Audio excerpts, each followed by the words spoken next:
Hi everyone, and welcome back to the channel. This is your host Carmina coming back at you with another card video in the series where we discuss each and every one of the playing card in the normal but complex and meaningful 52 card playing card deck. So today is the turn of the Queen of Diamonds. Let me see if we can get some focus here. Yeah. Oh, there we go. Isn't she beautiful? I love the queens in my deck. They're like my favorite face cards. So this is the Queen of Diamonds video. It's the second to last video in this series. We only have the King of Diamonds left.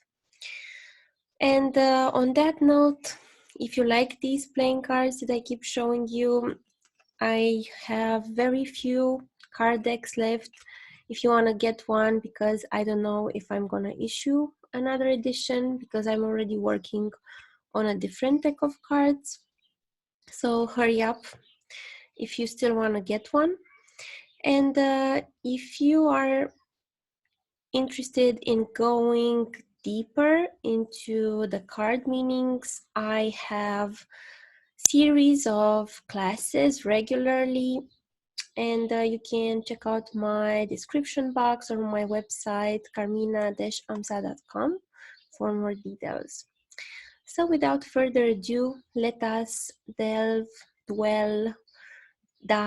into the energy of the Queen of Diamonds.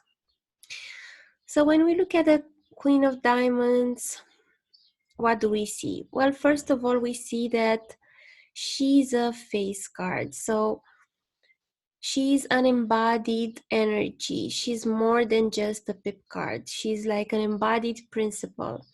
And of course, the queen, every queen contains the, embodies the energy of the 4, 5, and 6 pip cards. And because it's a diamond suit, of course, it has to do with value. It has to do with land, with finances, with concrete skills, with more earthy things, because the diamond suit corresponds to the earth element.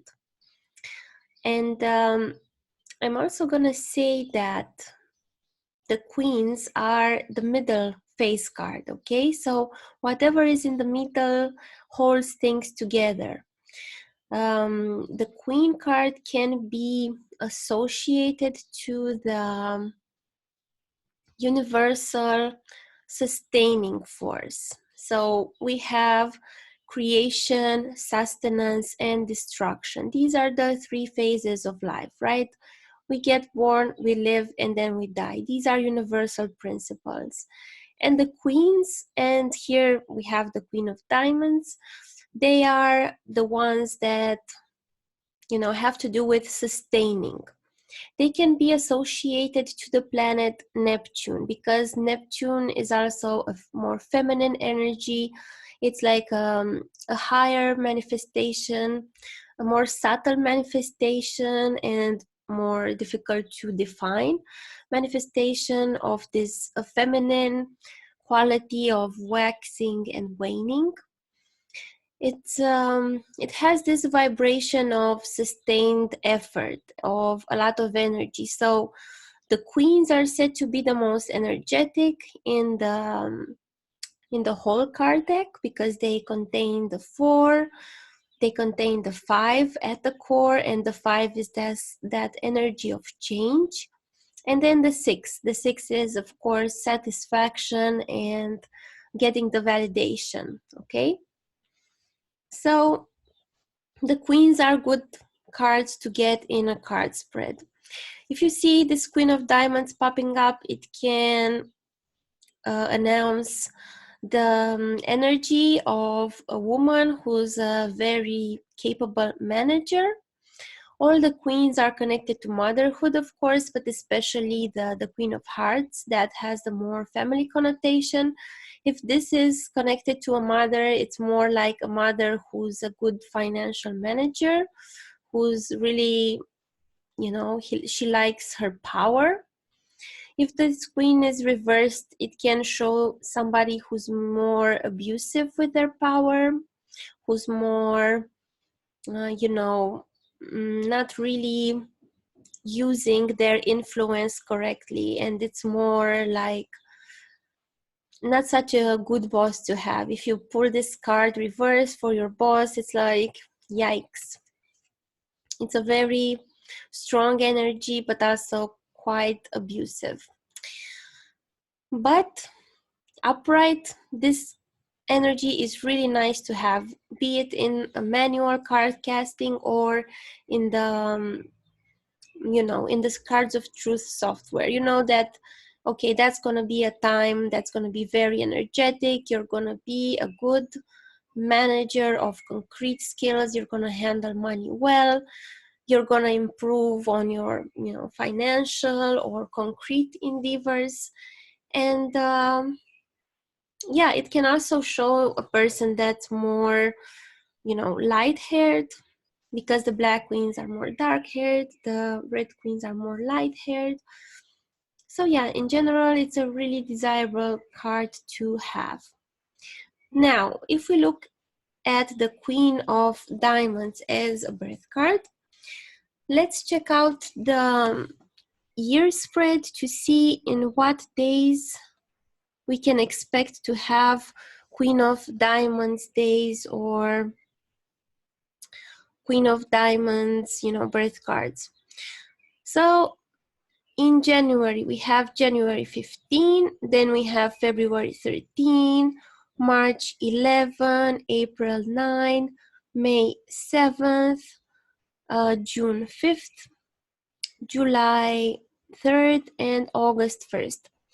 So August 1st is the last, you know, date in the year for this Queen of Diamonds to manifest itself. I'm also going to say that in the Cards of Truth system that I'm using and that I'm teaching, the birth cards are taken into account not after midnight but after sunrise. So for instance, if you're born on the you know, on the 13th of February before sunrise, then it means you're a king of diamonds, not a queen of diamonds. And if you're born on February 14th, but before sunrise, then that will make you a queen of diamonds. It's not so difficult, right? Okay, and now the next step is to look at the underlying and overlying card for the Queen of Diamonds, and then we are going to check out the birth spread as we usually do. Let me quickly remind you guys, this is a more advanced video. If you want to look at more beginner type videos for, you know, every card, you can look for those videos in my playlist. I have, like, I think one of my subscribers said that I'm the person who has the most Card of Truth videos on YouTube, and maybe that's accurate. Okay, so isn't this interesting? Like, we don't really see this situation a lot where the card itself, the underlying and the overlying card are the same suit. We see this like quite rarely, and this is one of the cases. So if we look at the underlying card for the Queen of Diamonds, we see that we have the Three of Diamonds. And that's quite even a natural progression, because we said the Queen has the energy of the 4, 5, and 6 of Diamonds. And then underlying comes the Three of Diamonds. So what is underlying, what is the source of this Queen of Diamond energy is an expansion in finding what's valuable, like some testing, some, you know, finding what is individualistic, what is more, you know, it's also taking a financial risk, like moving away to find some value away from the value that you were already comfortable with. That's like the Three of Diamonds. It's a little bit of a gamble, and then the gamble is, you know, successful, and you have this nice Queen of Diamonds. And overlying is the Nine of Diamonds. This is the last of the diamond pip cards. And it has this energy of total understanding, total surrender to whatever the diamond suit means. It has the energy of also being very in tune, being very attuned to the omens that the earth can provide for you. It's a very intuitive card, and it's also a card that's like a channel for abundance, giving and receiving, like nothing is really lost, everything is recycled. You lose something, somebody else wins something, you die, the earth wins some nutrients. So that's the Nine of Diamonds card. You look at any loss as not really a loss, it's just transformation of energy. Okay, that being said, now we're gonna focus on the Queen of Diamonds birth card. And I'm gonna share my screen with you guys. As you can see here, we have this natal spread, the Queen quadration, and I'm gonna mention again for those new to these videos that the cards will always be the same. The card layout will always be the same for all Queen of Diamonds people. What will be different will be on the left upper corner here. In blue, the planets will have different positions, different placements in accordance to your birth date and time. And then on the bottom right corner, the cusps will also be different because the ascendant, the house cusps are time sensitive. As this system that I'm using, Cards of Truth, is a very successful combination between Cardology, the card system, and astrology. So, as a birth card, all diamonds are born with an inner sense of value, bringing something of value to the world. The ecliptic card for the Queen of Diamonds is not such an easy card. It's a Seven of Spades. So in their path, they're always gonna get, like a little bit of falling out with things and falling out from themselves. The Seven of Spades card is when you realize your body is not what it used to be, that, the things that you were doing, your records are getting broken. So it's like a reality check because, of course, the Black Sevens always have this energy of Saturn. So yeah, these people always get reality checks. They're on the path of getting their, ego under surveillance. So they're always very aware what is happening, what is real, what is there. The kingdom they are building is the Five of Diamonds. So that's a kingdom that's filled with some emotional changes, emotional crises. The way they adapt to life in their early childhood is the Three of Clubs. So they had to be independent thinkers. They had to expand their ideas, their inspiration, and that's what I always have to do. We don't like to see the threes in the moon, placement, because the moon is a pretty gentle influence. It's like connecting to your needs also, and the three is like, okay, my needs are a bit tense.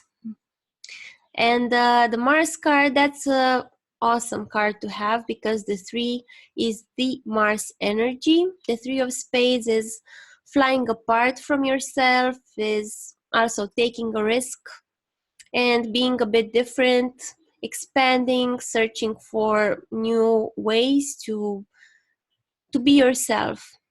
It's a very martial energy. The Queen of Diamonds has 2 3s, 2 5s. So I'm also gonna say, because it's a Queen of Diamonds birth card, it's gonna be very important to look at the Neptune card, because we already mentioned that queens are connected to Neptune.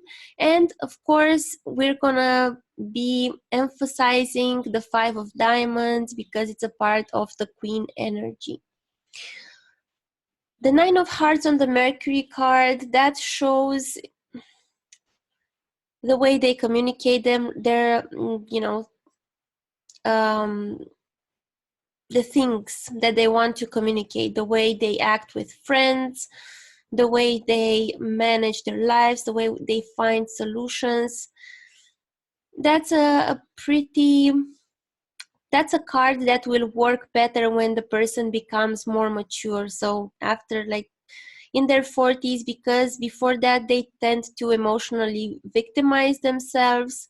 Their communication may be getting too emotional, and the way they manage their lives can be too emotional, because of course the 9 is ideally surrendering to something, and the 9 of hearts is accepting everything the way it is. So it has this surrender quality, this more spiritual quality, which usually cannot be attained early in life. And the Jupiter card, that's very good. It's a 7 of clubs. So these people are good at averting challenges. If there's some ideas that they need to let go of, they're pretty good at that. They're pretty good at letting go of what's no longer working on an intellectual level. Of course, we also have to look at Jupiter. So this is just half of the picture, because it also depends where the planets are placed in which cards, okay? Always keep that into consideration. Nothing is isolated. We always look at the interaction.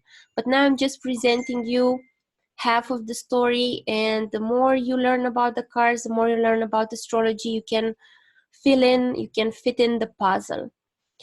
The Venus card, again, pretty tense. A 5 on the Venus card, that shows that they are not really content with linear situations, with, you know, comfortable things, but they always need a constant change, constant improvement, which can be pretty tense. And then the Queen of Spades on the Saturn card, that's pretty good. We like face cards.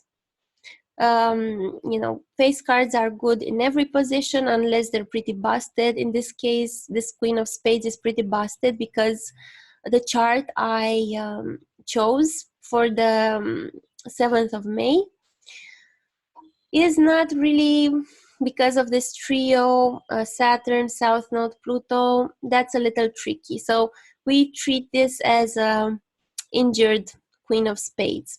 But normally, if you don't have all this going on there, the Queen of Spades is good for the Saturn card. That shows they can be in service to a person who's pretty tough, or they themselves, how they deal with difficult situations, they just go inwards more, and they, you know, soldier it out, they just work it out.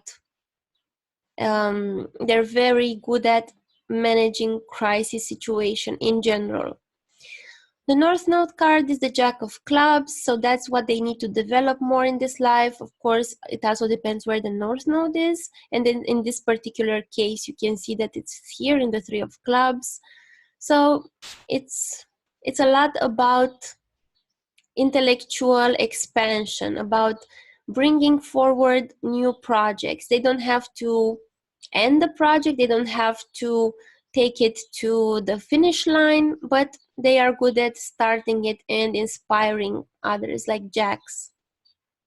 The South Node is really nice to have the 9 of diamonds on the South Node card, because 9 energy is very compatible with South Node energy of surrendering.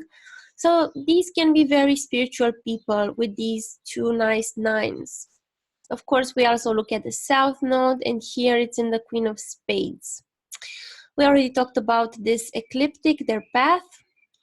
The Uranus card, what makes them unique is always connecting to knowledge, always collaborating intellectually with people, like early stages of friendship or intellectual dialogue.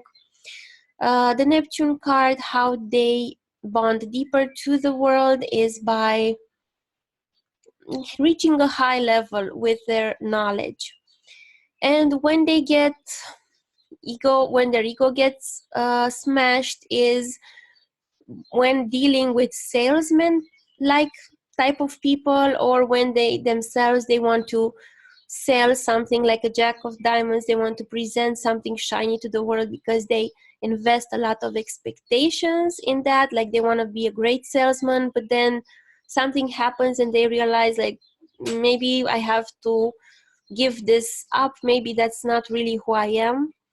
And as we mentioned previously in previous videos, usually the Pluto card is the card before the birth card. So you have to give that up in order to be a better birth card, a better Queen of Diamonds.